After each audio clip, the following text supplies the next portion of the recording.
स्वागत है आप सभी का हमारे YouTube चैनल पे और हार्दिक अभिनंदन। दोस्तों, आज मैं फिर एक नई रहस्यमय वीडियो लेकर आपके साथ उपस्थित हो गया हूँ। और दोस्तों, आज की वीडियो बहुत ही रहस्यमय है और ज्ञानवर्धक भी। तो चलिए दोस्तों, आपका ज़्यादा समय न लेते हुए वीडियो शुरू करते हैं। दोस्तों, आज के इस वीडियो में 3 प्रश्न हैं। पहला प्रश्न है कि एक चींटी एक हाथी को कैसे निगल गई।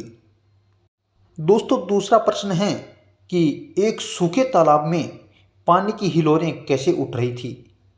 दोस्तों, तीसरा प्रश्न है कि सूखे सरोवर में मछली कैसे उछल रही थी।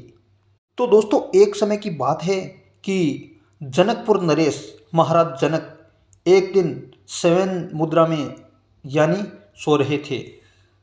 महाराज जनक को सोते सोते एक सपना आया। तो महाराज जनक को एक सपना आया और सपने में महाराज जनक ने क्या देखा कि महाराज जनक अखरोट के लिए अपने महल से आखेट के लिए निकलते हैं और वह एक जंगल में जा रहे हैं। वह बहुत आगे निकल गए थे।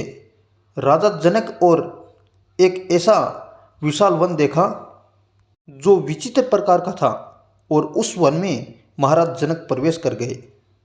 और उस वन में महाराज जनक ने एक विचित्र आश्चर्य देखा कि एक चींटी और एक हाथी आपस में लड़ रहे हैं।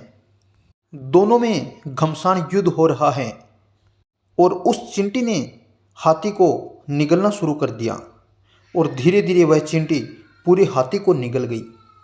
दोस्तों, ये बात सुनकर के बहुत ही आश्चर्य होता है कि एक चींटी हाथी को कैसे निगल सकती है। दोस्तों, महाराज जनक सोते सोते एक ऐसा सपना देख रहे थे और सपने में राजा जनक फिर कुछ आगे बढ़े और आगे उसी वन में चले जा रहे हैं। और महाराज जनक चलते चलते मन में आश्चर्य कर रहे थे कि यह कैसा विचित्र वन है जो एक चींटी ने एक हाथी को निगल लिया। दोस्तों, जब महाराज जनक थोड़ा और आगे बढ़े तो महाराज जनक ने एक तालाब देखा, एक सरोवर देखा और वह तालाब सूखा पड़ा था। फिर भी उस तालाब में पानी की कुछ लहरें उठ रही थी। तो महाराज जनक उस विचित्र तालाब को देख करके बड़े आश्चर्य में पड़ गए। महाराज जनक सोचने लगे कि यह कैसा विचित्र वन है, इसमें मैं आश्चर्य ही आश्चर्य देख रहा हूँ, पता नहीं मैं कहाँ आ गया। ऐसा सोच करके महाराज जनक फिर आगे बढ़ जाते हैं और आगे चल करके महाराज जनक ने देखा कि एक ऐसा सरोवर है जहाँ पर पानी नहीं है, फिर भी उस सरोवर में मछलियाँ किलोल कर रही है, यानी मछलियाँ खेल रही हैं। महाराज जनक ने देखा कि यह मछलियाँ सूखे तालाब में कैसे खेल रही है और महाराज जनक को बहुत आश्चर्य हुआ। महाराज जनक का आश्चर्य का ठिकाना नहीं रहा। जब लौट रहे थे वापस तो महाराज जनक का घोड़ा एक झाड़ी में फंस गया और जैसे ही महाराज जनक का घोड़ा झाड़ी में फंसा तो महाराज जनक की नींद उठ गई, यानी महाराज जनक की नींद है वो उड़ गई और सपना बीच में ही टूट गया। और महाराज मन में विचार करने लगे कि मैंने ये विचित्र सपना देखा है, परंतु इसका क्या अर्थ हुआ हो। तो दोस्तों, जब दूसरे दिन प्रातःकाल हुआ तो महाराज जनक ने अपने विद्वानों की एक सभा बुलाई। उस सभा में एक से एक बढ़ कर के विद्वान थे। तो उस विद्वानों की सभा में महाराज जनक खड़े होकर के कहने लगे कि हे विद्वानों, मैंने यह सभा इसलिए बुलाई है कि यह मेरी धर्म की सभा है और आप सभी विद्वान हैं, तो आप मेरे 3 प्रश्नों का उत्तर दीजिए। तो उस सभा में उपस्थित सभी विद्वान कहने लगे कि हे महाराज, आप अपने प्रश्न पूछिए, हम आपके प्रश्नों का उत्तर देने की कोशिश करेंगे। महाराज जनक बोले कि हे विद्वानों, आज मैं रात्रि को सो रहा था तो मुझे एक सपना आया और उस सपने में मैं एक विचित्र वन में चल रहा हूँ, जैसे वन में चल गया। मैंने उस वन में बहुत बड़े 3 आश्चर्य देखे और मैं उस आश्चर्यों का अर्थ नहीं समझ पाया, इसलिए मेरी शंका का समाधान कीजिए। और इसलिए मैं यह सभी विद्वानों की सभा बिठाई है। विद्वान कहने लगे कि हे राजन, आप बताइए आपने क्या देखा था? तो राजा जनक कहने लगे कि हे विद्वानों, मैं वन में आखेट करने के लिए निकला तो मैंने देखा कि एक चींटी एक विशाल शरीर वाले हाथी को युद्ध कर रही है हाथी से, और धीरे धीरे वह चींटी उस हाथी को निगलना शुरू कर दिया, और देखते ही देखते वह चींटी उस हाथी को निगल गई। हाथी चींटी के पेट में चला गया। मैं यह देख करके घोर आश्चर्य में पड़ गया। तो हे विद्वानों, मैं आगे चला तो देखा कि एक तालाब में सूखा पड़ा हुआ था। एक तालाब था जो बिल्कुल सूखा हुआ था, और उस सूखे तालाब में जल की लहरें उठ रही थी। तो दोस्तों, यह भी एक आश्चर्य की बात है कि सूखे तालाब में पानी की लहरें कैसे उठ सकती हैं, लेकिन वो एक महाराज राजा जनक का सपना था। चलिए आगे चलते हैं। महाराज जनक कहते हैं कि मैंने उस तालाब में देखा कि पानी की लहरें उठ रही है, वह भी बड़ा आश्चर्य था।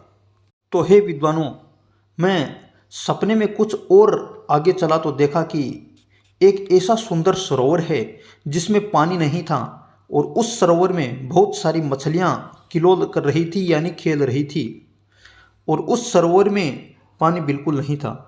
तो महाराज जनक बोले, हे विद्वानों, आप मेरे इन शंकाओं का समाधान कीजिए और बताएं इसका क्या अर्थ है। तो दोस्तों, राजा जनक की उन सभा में कोई भी ऐसा विद्वान नहीं था कि जो इन प्रश्नों का उत्तर दे सके। पूरी सभा में सन्नाटा छा गया। विद्वान है वो अपनी गर्दन है वो नीची करके बैठ गए, कुछ भी जवाब नहीं दे पाए।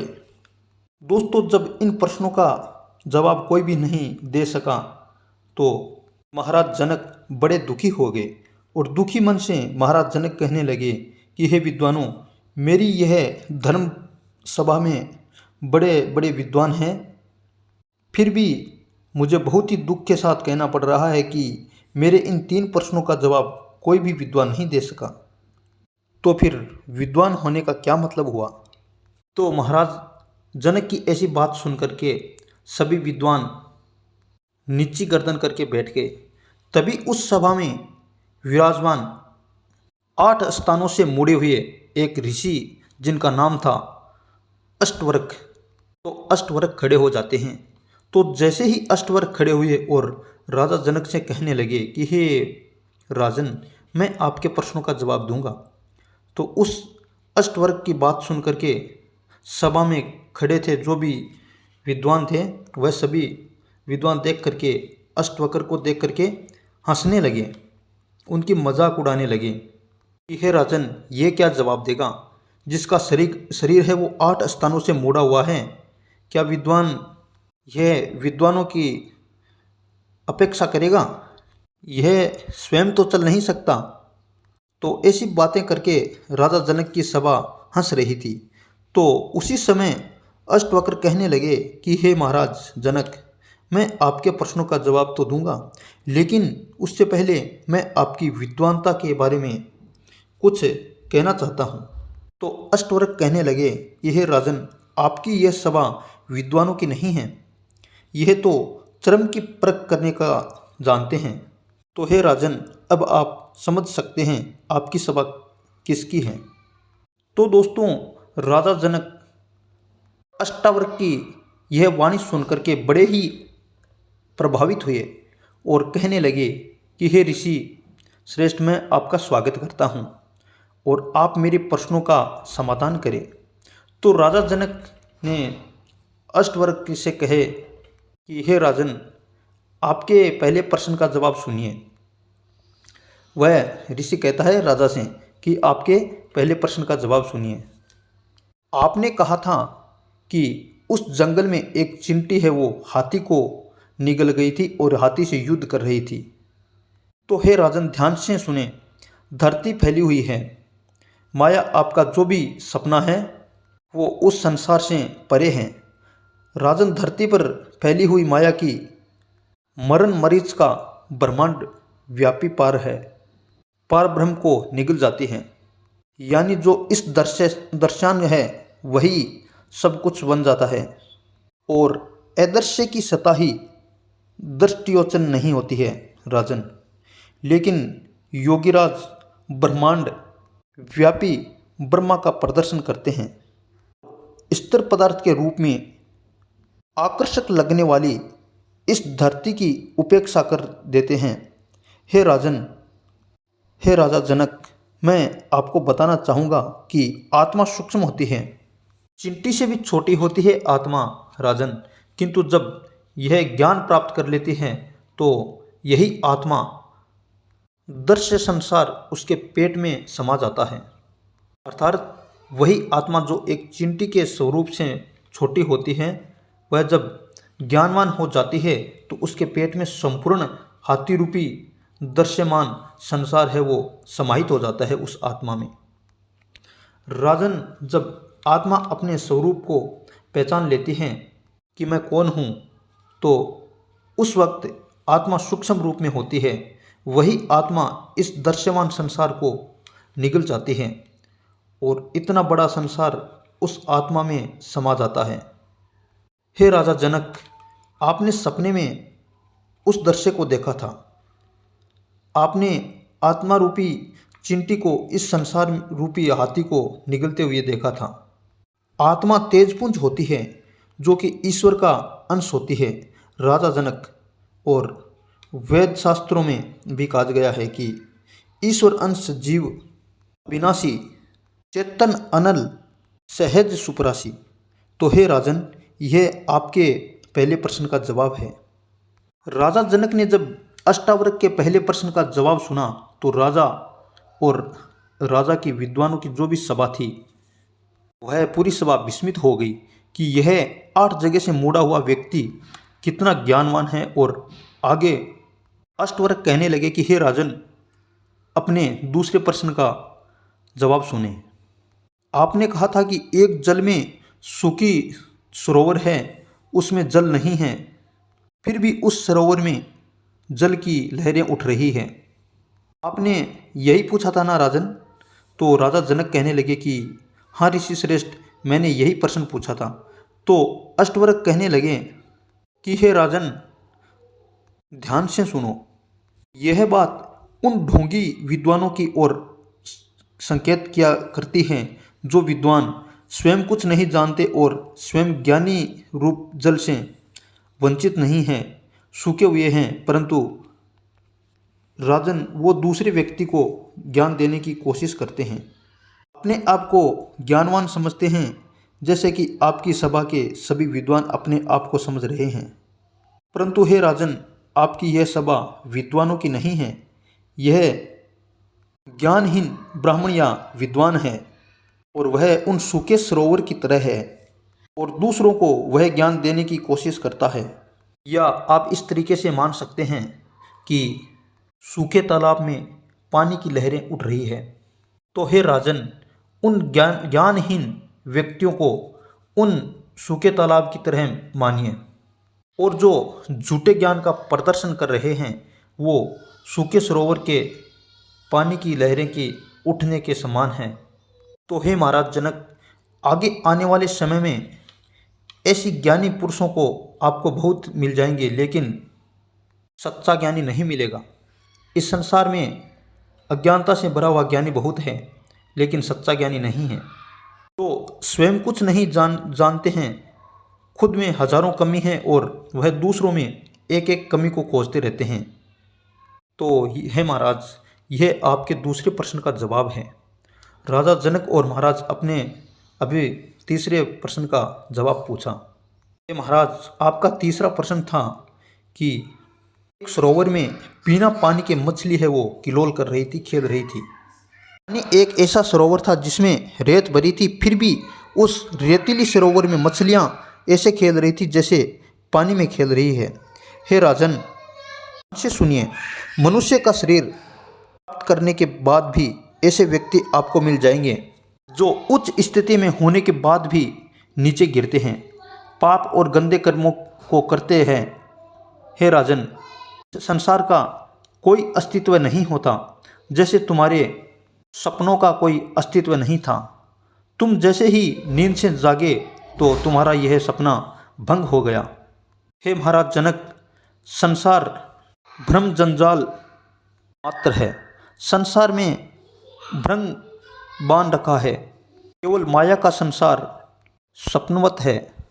राजन, फिर भी अज्ञानवश मनुष्य को कामवासना की हिलोल उठती दिखाई पड़ती है। अर्थात ज्ञानहीन और ईश्वरहीन संसार में प्राणी को जैसे रेत में मछलियां खेलती है, वैसे ही यह मानव उस अज्ञान रूपी संसार में खेलता है।